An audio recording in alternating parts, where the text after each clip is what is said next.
આપ સૌના મંગલમય જીવનની શુભકામના ઋષિચિંતન ચેનલમાં આપ સૌનો હાર્દિક સ્વાગત છે। સોનકારના સાથીઓ, લેખક પંડિત શ્રીરામ શર્મા આચાર્ય, ઓડિયો 1। મારો અજ્ઞાતવાસ અને તપ સાધનાનો હેતુ। તપમાં અપાર શક્તિ છે। આ જગતમાં સૌથી વધુ શક્તિ સંપન્ન તત્વનું મૂળ તપમાં સમાયેલું છે।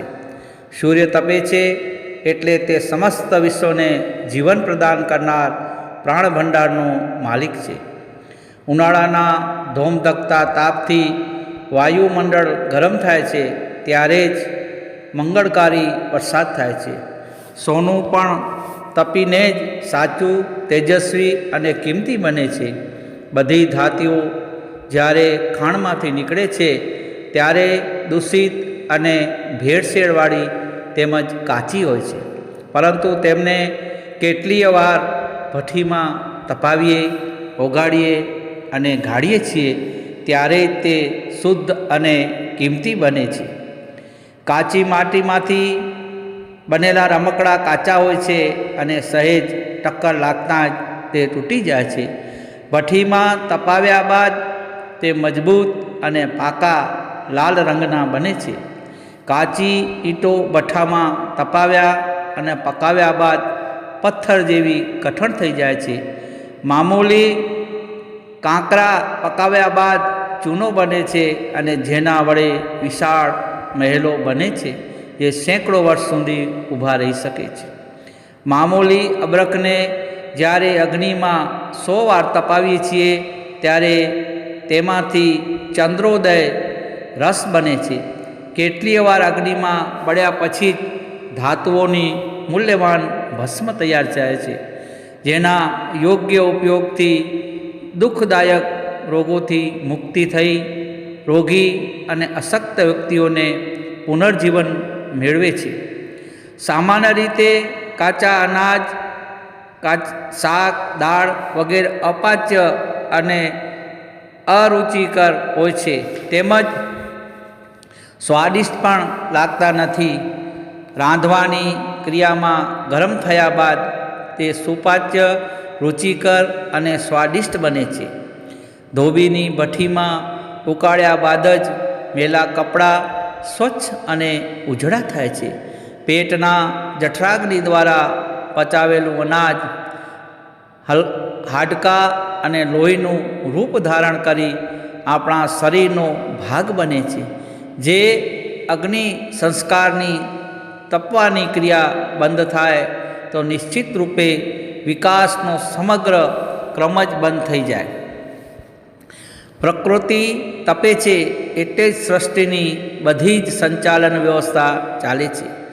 જીવ તપે છે એટલે જ એના ગર્ભમાં સુષુપ્ત પડેલા પુરુષાર્થ, પરાક્રમ, સાહસ, ઉત્સાહ, ઉલ્લાસ, જ્ઞાન વિજ્ઞાન જેવા રત્નોની હારમાળા સ્ફુરે છે। માતા પોતાના અંડકોષ અને ગર્ભને શરીરની ગરમીથી પકાવી બાળકને જન્મ આપે છે। જે વ્યક્તિઓએ સુષુપ્ત અવસ્થામાંથી આસમાને પહોંચવાની, ખાવા સુવા કરતાં કંઈક નવું અને વધારે કરવાની ઈચ્છા રાખી છે તે બધાએ તપ કરવું પડ્યું છે। સંસારમાં અનેક પુરુષાર્થી, પરાક્રમી અને ઇતિહાસના પાના પર સોણાક્ષરે અંકિત થયેલા મહાપુરુષોએ કોઈને કોઈ રૂપે તપ કરવા જ પડ્યા છે। ખેડૂત, વિદ્યાર્થી, મજૂર, વૈજ્ઞાનિક, નેતા, વિદ્વાન, ઉદ્યોગપતિ, કારીગર વગેરેમાં એ લોકો જ સફળ થયા છે જેમણે કઠોર પરિશ્રમ અને કઠોર તપસ્યાની નીતિ અપનાવી છે। જો એ લોકોએ આળસ, પ્રમાદ, શિથિલતા તેમજ વિલાસમાં પડ્યા હોત તો સિદ્ધિઓના શિખરે ન પહોંચ્યા હોત। આ બધા પ્રકારના પુરુષાર્થમાં આધ્યાત્મિક પુરુષાર્થનું મહત્ત્વ સૌથી વધારે છે। જે રીતે સામાન્ય સંપત્તિ કરતાં આધ્યાત્મિક સંપત્તિ વધુ મહત્ત્વની છે. એ જ રીતે આધ્યાત્મિક પુરુષાર્થનું મહત્ત્વ વધારે છે. ધન, બુદ્ધિ, બળ વગેરેના આધારે કેટલીય વ્યક્તિઓ ઉન્નતિ કરી સુખી તેમજ પ્રતિષ્ઠિત બની છે, પરંતુ જેમણે આધ્યાત્મિક બળ મેળવ્યું છે તેમણે પહેલી વ્યક્તિઓ કરતાં કંઈક કેટલુંય વધારે પ્રાપ્ત કર્યું છે. પિત્તળ તેમજ સોનામાં તથા કાચ અને રત્નમાં જે અંતર છે તે જ અંતર સાંસારિક સંપત્તિ અને આધ્યાત્મિક સંપત્તિ વચ્ચે છે. આ સંસારમાં ધનવાન, શેઠ, અમીર, ઉમરાવ, ગુણવાન, વૈજ્ઞાનિક તથા કલાકાર ઘણા છે, પણ એમની સરખામણી જેમણે સમગ્ર સંસારને હિતને ધ્યાનમાં લીધું છે એવા આધ્યાત્મિક પુરુષો સાથે, પુરુષાર્થીઓ સાથે ન થઈ શકે. પ્રાચીન કાળમાં પણ આ બધા સમજુ લોકો, રાજાઓ વગેરે પોતાના બાળકોને તેજસ્વી બનાવવા કઠોર સાધના માટે નાની ઉંમરમાં જ ઋષિઓના આશ્રમોમાં, ગુરુકુળોમાં મોકલી દેતા, જેથી એ બાળકો મોટા થઈ અને મહાપુરુષોની હરોળમાં આવે. સંસારમાં જે મહાન કાર્યો સિદ્ધ થયા છે તેની પાછળ તપસ્યાની તાકાત ચોક્કસપણે રહેલી છે. આપણો દેશ દેવતાઓ અને નવરત્નોનો દેશ રહ્યો છે. આ ભારત ભૂમિ સ્વર્ગથી પણ મહાન ગણાય છે. જ્ઞાન, પરાક્રમ અને સંપત્તિની દ્રષ્ટિથી આ દેશ અનાદિકાળથી વિશ્વનો મુગટ મણી રહ્યો છે. ઉન્નતિના શિખરે પહોંચવાનું કારણ અહીંના લોકોની પ્રચંડ તપસ્યા જ છે. આળસુ, વિલાસી, સ્વાર્થી અને લોભી લોકોને અહીં સદાય તિરસ્કાર મળ્યો છે. તપશક્તિની મહાનતાને અહીંના લોકોએ ઓળખી અને તે મુજબ કરવાની તત્પરતા બતાવી ત્યારે જ આ ભારત દેશને જગતગુરુઓ, ચક્રવર્તી શાસકો અને સંપત્તિ મેળવવાનું માન મળ્યું છે. આપણા ભૂતકાળના ઇતિહાસમાં નજર કરતાં એ સ્પષ્ટ જણાઈ આવે છે કે ભારતનો બહુમુખી વિકાસ તપસ્યા પર આધારિત રહ્યો છે. સૃષ્ટિના સર્જનહાર બ્રહ્માજીએ સૃષ્ટિ નિર્માણ પહેલાં વિષ્ણુ ભગવાનની નાભીમાંથી નીકળેલ કમળ પર આસન જમાવી સેંકડો વર્ષોમાં ગાયત્રીની ઉપાસનાને આધારે તપ આદર્યા, ત્યારે જ તેમને આ સૃષ્ટિ નિર્માણ અને જ્ઞાન વિજ્ઞાન ઉત્પન્ન કરવાની શક્તિ મળી.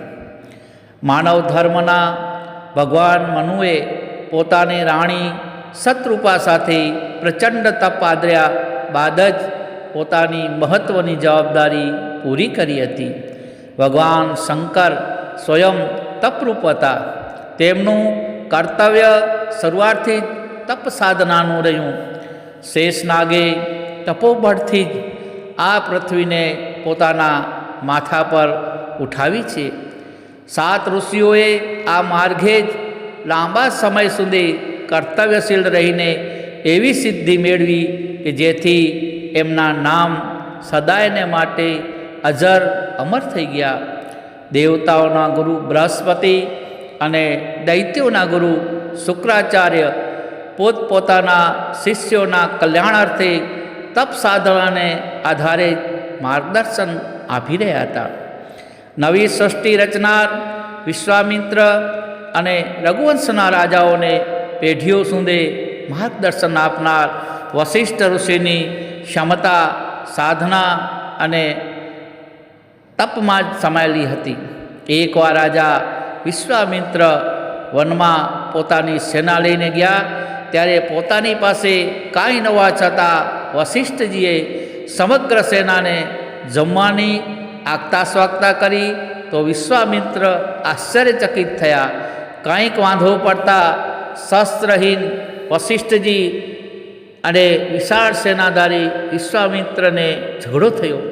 ભયંકર યુદ્ધ થયું, પરંતુ અંતે રાજા વિશ્વામિત્રે પરાજય થવું પડ્યું અને તેમણે ધીક બલમ ક્ષત્રિય બલમ બ્રહ્મ તેજો બલમ બલમની ઘોષણા કરી રાજપાટ છોડી દીધા અને શક્તિની આરાધના માટે પોતાનું શેષ જીવન સમર્પિત કરી દીધું.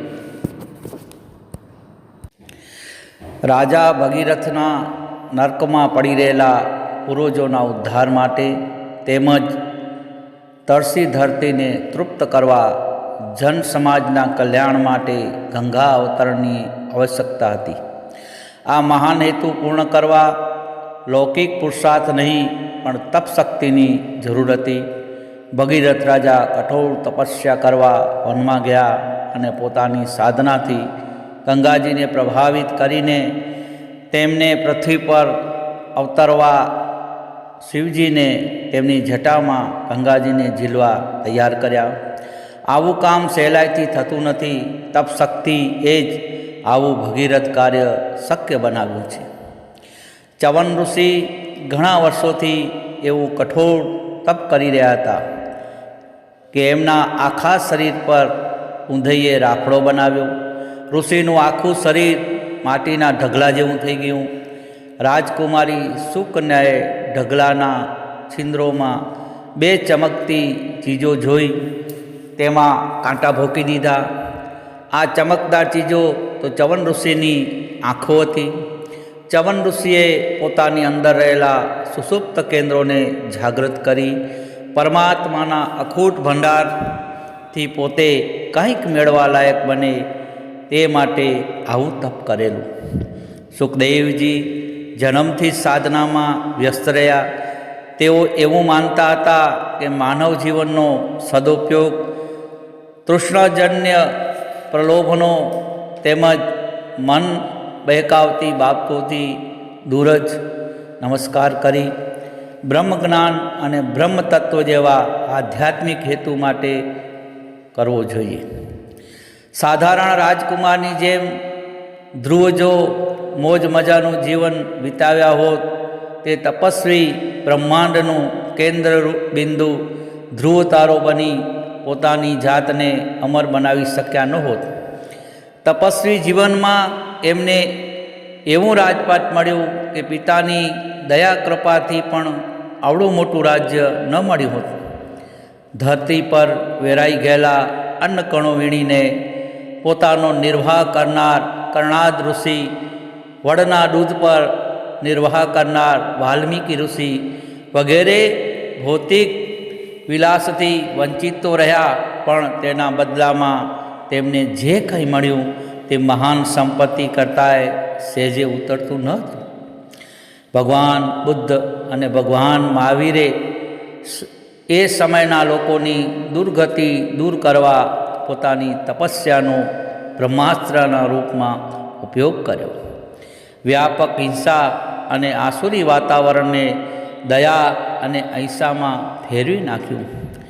દુષ્ટતાને હટાવવા દંડ દમન અને અસ્ત્ર શસ્ત્રનો કે લશ્કરની સહાયતાનો ઉપયોગ તો સમજી શકાય, પણ તપોબળથી અત્યાચારી શાસકોને પૃથ્વી પરથી ધરમૂળમાંથી નાબૂદ કરવા ભગવાન પરશુરામની ફરસી અમોધ શસ્ત્ર સાબિત થઈ. એનાથી જ એમણે મોટા મોટા સામંતો અને સેનાવાળા રાજાઓને હરાવી 21 વાર પૃથ્વીને નક્ષત્રી બનાવી. અગસ્ત્ય ઋષિનો ક્રોધ બિચારો સમુદ્ર કેવી રીતે જીરવી શકે? તેઓ 3 જ ઘૂંટમાં આખા સમુદ્રનું પાણી પી ગયા. દેવો જ્યારે કોઈ પણ રીતે દાનવોને હરાવી ન શક્યા, ત્યારે ઇન્દ્ર ભગવાને દધીચી ઋષિના તેજસ્વી હાડકાનું વજ્ર બનાવી અને દેવોને ઉઘાર્યા. પુરાતન કાળમાં જેમના તિતિક્ષા તેમજ મુશ્કેલીઓ સહન કરવાની ક્ષમતા હતી, તેઓ જ વિદ્યાને લાયક ગણાતા હતા. આવા લોકોના હાથમાં પહોંચેલી વિદ્યા દ્વારા જ સંસાર લાભ મેળવતો હતો. આજે લોભી અને વિલાસી વૃત્તિવાળા માટે જ આ વિદ્યા સરળ બની ગઈ છે. પરિણામે વિદ્યાનો દુરુપયોગ પણ ખૂબ જોવા મળે છે. આપણે જોઈએ છીએ કે અભણની તુલનામાં ભણેલા લોકો જ માનવ ધર્મથી ઘણા દૂર ધકેલાઈ ગયા છે અને તેઓ અનેક પ્રશ્નો ઊભા કરી સંસારના સુખ શાંતિ માટે પણ ખતરારૂપ બન્યા છે. પ્રાચીન કાળમાં પ્રત્યેક સમજુ વ્યક્તિ પોતાના બાળકોને તપસ્વી બનાવવા માટે ગુરુકુળમાં મોકલતી હતી અને ગુરુકુળોના સંચાલકો ઘણા લાંબા સમય સુધી વિદ્યાર્થીઓને સહનશીલતા જાગૃત કરતા હતા.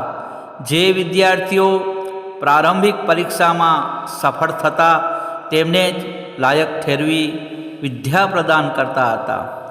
ઉદાલક, આરુણી જેવા અસંખ્ય વિદ્યાર્થીઓને કડક પરીક્ષાઓમાં પાસ થવું પડ્યું હતું. બ્રહ્મચર્ય તપ અગત્યનું અંગ ગણાય છે. બજરંગ હનુમાન અને બાળ બ્રહ્મચારી ભીષ્મ પિતામહના પરાક્રમો આપણે સૌ જાણીએ છીએ. શંકરાચાર્ય, દયાનંદ, વિવેકાનંદ જેવા અસંખ્ય મહાપુરુષોએ પોતાના બ્રહ્મચર્ય વ્રતના આધારે જ આ સંસારની મહાન સેવા કરી શક્યા. પ્રાચીન કાળમાં એવા કેટલાય ગ્રસ્તો હતા જેણે લગ્ન કર્યા હતા છતાં પણ પોતાની પત્ની સહિત અખંડ બ્રહ્મચર્યનું પાલન કરતા હતા. આત્મબળ પ્રાપ્તિ કરી તપસ્વી લોકોને તપોબળની ફક્ત જ પોતાનું કલ્યાણ ન કરતા હતા, પોતાની થોડીક શક્તિ શિષ્યોને આપી શિષ્યોને પણ મહાન બનાવી દેતા હતા. વિશ્વામિત્ર ઋષિના આશ્રમમાં રહીને રામચંદ્રજીનું, સાદીપની ઋષિના આશ્રમમાં રહીને કૃષ્ણચંદ્રજીનું જે રીતે નિર્માણ થયું હતું તેથી તેઓ ભગવાન કહેવાયા. સમર્થ ગુરુ રામદાસના ચરણોમાં બેસીને એક મામૂલી મરાઠા બાળક છત્રપતિ શિવાજી બન્યો. રામકૃષ્ણ પરમહંસ પાસેથી શક્તિ મેળવીને નાસ્તિક નરેન્દ્ર સંસારનો શ્રેષ્ઠ ધર્મ પ્રચારક સ્વામી વિવેકાનંદ કહેવાયો. પોતાની પ્રાણની રક્ષા માટે ગભરાતા ઇન્દ્ર ભગવાને મહર્ષિ દધીચીએ પોતાના હાડકાં આપી નિર્ભય બનાવ્યા. નારદજી પાસેથી સહજ બોધ મેળવી લૂંટારો વાલ્મીકી મહર્ષિ બની ગયો. ઉત્તમ સંતાન પ્રાપ્ત કરવા ઉત્સુક કેટલીય વ્યક્તિઓ તપસ્વીઓની કૃપાથી ધન્ય બની છે. શૃંગી ઋષિ દ્વારા આયોજિત પુત્ર પ્રાપ્તિ યજ્ઞ દ્વારા 3 લગ્ન કરવા છતાં પુત્ર સુખ નહીં પામનાર રાજા દશરથને 4 પુત્ર મળ્યા. રાજા દિલીપે લાંબા સમય સુધી વશિષ્ઠ ઋષિના આશ્રમમાં પત્ની સાથે રહી ગાયો ચરાવી અને એની કૃપા મેળવી. એના ફળ સ્વરૂપે એમનો વંશવેલો પાંગર્યો. પાંડુ રાજા નિસંતાન હતા. વ્યાસજીના આશીર્વાદથી પરમ પ્રતાપી 5 પાંડવો ઉત્પન્ન થયા. સ્વશ્રી જવાહરલાલ નહેરુની બાબતમાં કહેવાય છે કે તેમના પિતા મોતીલાલ નહેરુ જ્યારે લાંબા સમય સુધી નિસંતાન હતા ત્યારે તેમની ચિંતા દૂર કરવા હિમાલય નિવાસી એક તપસ્વીએ પોતાના શરીરનો ત્યાગ કરી તેમનો મનોરથ પૂર્ણ કર્યો. કેટલાક રાજકુમારો પોતાના મા બાપની પ્રચંડ આધ્યાત્મિક શક્તિ લઈને જ પેદા થયા હતા અને તેમણે બાળપણમાં જ આવું કાર્ય કરેલા જે મોટા માટે પણ અશક્ય હતા. લોમેશ ઋષિના પુત્ર શૃંગી ઋષિ જ્યારે રાજા પરીક્ષિતને પોતાના પિતાના ગળામાં સાપ નાખેલો જોયો ત્યારે તરત જ ગુસ્સે થઈને સાપ આપ્યો કે આ દુષ્કૃત્ય કરનારને 7 દિવસમાં જ સાપ કરડશે. રાજા પરીક્ષિતના સંરક્ષણની કડક વ્યવસ્થા હોવા છતાં પણ રાજકુમારનો સાપ હકીકત બનીને રહ્યો. શાપ અને વરદાનના આશ્ચર્યજનક પરિણામો પ્રાચીન ઇતિહાસના પાના ભરેલા છે. શ્રવણકુમારને તીર મારનારના દંડ રૂપે શ્રવણના પિતાએ શ્રાપ આપ્યો હતો કે તેઓ પણ પુત્ર શોકથી જ આવી રીતે ઝૂરી ઝૂરીને મરશે. તપસ્વીના મોંમાંથી નીકળેલું વચન મિથ્યા થતું નથી. દશરથને એ જ રીતે ભરવું પડ્યું.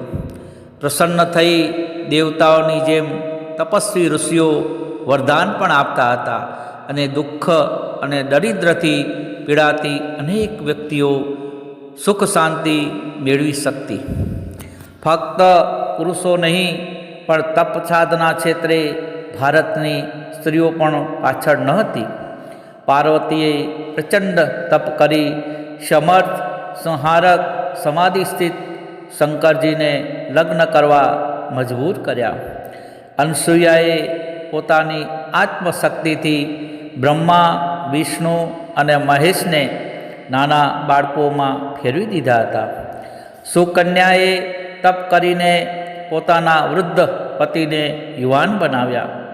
સાવિત્રીએ યમરાજા સાથે સંઘર્ષ કરી પોતાના મૃત પતિ સત્યવાનને સજીવન કર્યો. કુંતીએ સૂર્યનું તપ કરી કુંવારી અવસ્થામાં સૂર્ય સમાન તેજસ્વી કર્ણને જન્મ આપ્યો. ક્રોધિત ગંધારીએ કૃષ્ણને શાપ આપ્યો કે જે રીતે મારા કુળનો નાશ થયો તે રીતે આંતરિક સંઘર્ષથી તારું કુળ પણ નાશ પામશે. એમનું વચન મિથ્યા ગયું નહીં. બધા જ યાદવો આંતરિક સંઘર્ષમાં નાશ પામ્યા. દમયંતીના શ્રાપથી પારધી જીવતો જ સળગી ગયો. ઈંડાએ પોતાના પુત્ર મનુને યજ્ઞ કરવામાં સહાયતા કરી. આ બધા આશ્ચર્યજનક કાર્યો પાછળ સ્ત્રી તપોબળનો મહિમા છુપાયેલો છે. દેવોની જેમ દાનવો પણ જાણતા હતા કે તપસ્યા જ અપાર શક્તિ છે. એમણે પણ પ્રચંડ તપ કર્યા અને એવા વરદાન પ્રાપ્ત કર્યા કે દેવોને પણ મળી શકેલા નહીં. રાવણે અનેકવાર પોતાની જાતને હોડમાં મૂકીને કરેલા તપથી શંકરજીને પ્રભાવિત કરી અજેય શક્તિનો ભંડાર પ્રાપ્ત કર્યો હતો. કુંભકર્ણે તપ દ્વારા જ 6 મહિના જાગવાનું અને 6 મહિના સૂવાનું અદ્ભુત વરદાન મેળવ્યું હતું. મેઘનાદ, અહિરાવણ અને મરીચની વિભિન્ન માયાજાળ એમને તપ દ્વારા જ પ્રાપ્ત થઈ હતી. ભસ્માસુરે માથા પર હાથ મૂકનારને સળગાવી દેવાની શક્તિ તપ વડે જ મેળવી હતી. હિરણ્યકશ્યપ, હિરણ્યાક્ષ, સહસ્ત્રબાહુ, બલિ વગેરે દાનવોના પરાક્રમનો મૂળ આધાર જ તપ હતું. વિશ્વામિત્ર અને રામચંદ્રજી માટે માથાનો દુખાવો સાબિત થયેલી તાડકા, શ્રી કૃષ્ણના પ્રાણ લેવા પ્રયત્ન કરનાર પૂતના, હનુમાનજીને ઘડી જવાનો પ્રયત્ન કરી સીતાજીને કૌતુક બતાવનાર ત્રિજટા વગેરે દાનવ નારીઓ પણ આધ્યાત્મિક ક્ષેત્રમાં આગળ હતી. આવા 10-20 નહીં પણ હજારો લાખો પ્રસંગ ભારતીય ઇતિહાસમાં મોજૂદ છે. તપ શક્તિથી શરીરધારી મનુષ્યોએ વિશ્વને આશ્ચર્યમાં ગરકાવ કરી દે તેવા જનકલ્યાણના ઉદાહરણો આપ્યા છે. આ યુગમાં પણ મહાત્મા ગાંધીજી, સંત વિનોબા, મહર્ષિ દયાનંદ, મીરા, કબીર, દાદુ, તુલસીદાસ, સુરદાસ, રૈદાસ, મહર્ષિ અરવિંદ, મહર્ષિ રમણ, રામકૃષ્ણ પરમહંસ, સ્વામી રામતીર્થ જેવી અનેક આત્મબળ સંપન્ન વ્યક્તિઓએ જે કાર્યો કર્યા છે તે સામાન્ય ભૌતિક સુખોના પુરુષાર્થ દ્વારા જ ન કરી શકાયા હોત. મેં પણ મારા જીવનના પ્રારંભમાં તપસ્યાનો આરંભ કર્યો છે. 24 મહાપુરુષની કઠોર તપસ્યા દ્વારા ઉપલબ્ધ શક્તિનો ઉપયોગ મેં લોક કલ્યાણાર્થે કર્યો છે. ફળસ્વરૂપ અસંખ્ય વ્યક્તિઓએ મારી મદદથી ભૌતિક ઉન્નતિ તથા આધ્યાત્મિક પ્રગતિની ઉચ્ચ કક્ષા સુધી પહોંચી શકી છે. અનેકને ભારે વ્યથા, વ્યાધિ, ચિંતા અને પરેશાનીઓથી છુટકારો મળ્યો છે. સાથે જ ધર્મ જાગૃતિ અને નૈતિક પુનરુત્થાનની દિશામાં આશ્ચર્યજનક કામ થયું છે. 24 લાખ ગાયત્રી ઉપાસકોનું નિર્માણ અને 24,000 કુંડોના યજ્ઞનો સંકલ્પ એટલો માન હતો કે સેંકડો લોકો કેટલાય જન્મમાં પણ પૂર્ણ ન કરી શકે. તે કામ ફક્ત થોડા જ દિવસમાં ઘણા ઉત્સાહથી પૂર્ણ થયું. ગાયત્રી તપોભૂમિનું તથા ગાયત્રી પરિવારનું નિર્માણ તેમજ વેદ પરના પ્રકાશનો એ એવા કાર્યો કર્યા છે જે સાધના તથા તપસ્યાના પ્રતાપે થઈ શક્યા છે. ભવિષ્યમાં પણ તપ કરવાનો નિશ્ચય કર્યો છે અને ભાવિ જીવનને તપ સાધનામાં જ વિતાવવાનું નક્કી કર્યું છે. હું તપનું મહત્ત્વ સમજી ચૂક્યો છું. સંસારમાં મોટામાં મોટા પરાક્રમો તો એ પુરુષાર્થની તુલનામાં સાધનાની કિંમત ઘણી વધારે છે. ઝવેરી કાચનો ટુકડો ફેંકી દઈ સાચા હીરાની સંભાળ રાખે છે. મેં પણ ભૌતિક સુખોને લાત મારી તપની સંપત્તિ એકઠી કરવાનો નિર્ણય કર્યો છે. જે સાંસારિક પરિજનોને ભલે યોગ્ય ન લાગે, પણ આ નિશ્ચયમાં દૂરદેશીપણું અને બુદ્ધિમત્તા જ રહેલા છે.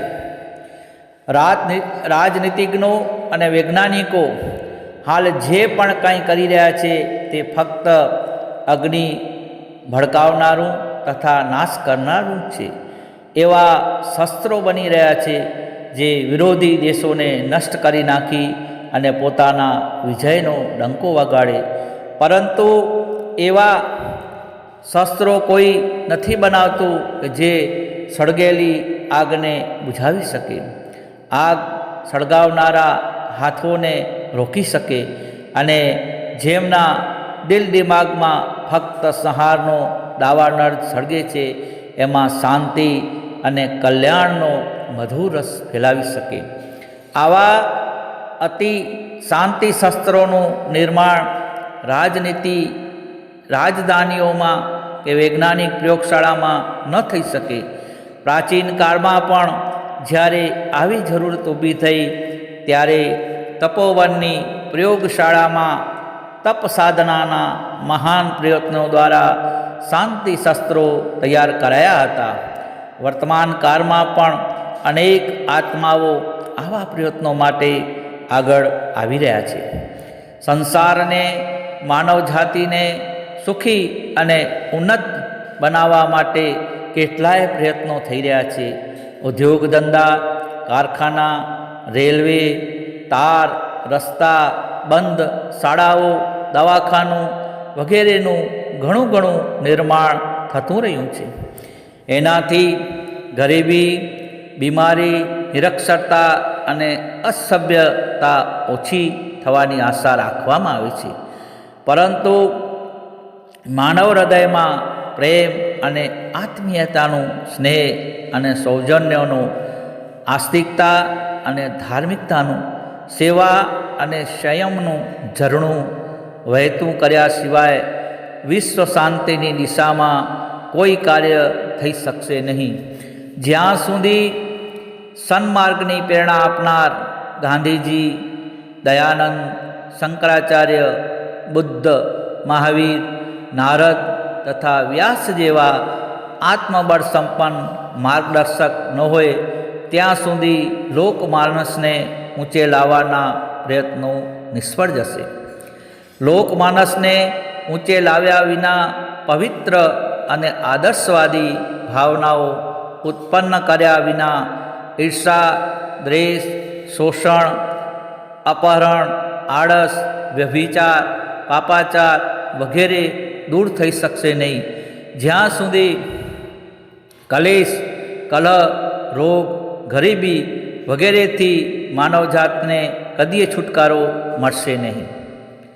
લોકમાનસને પવિત્ર, સાત્વિક, માનવતા તથા નૈતિકતાથી પૂર્ણ બનાવવા જે સૂક્ષ્મ આધ્યાત્મિક દિવ્ય તરંગો બેવડાવવા જરૂરી છે, તે ઉચ્ચ કોટીના આત્માઓ દ્વારા વિશિષ્ટ તપ સાધનાથી ઉત્પન્ન થશે.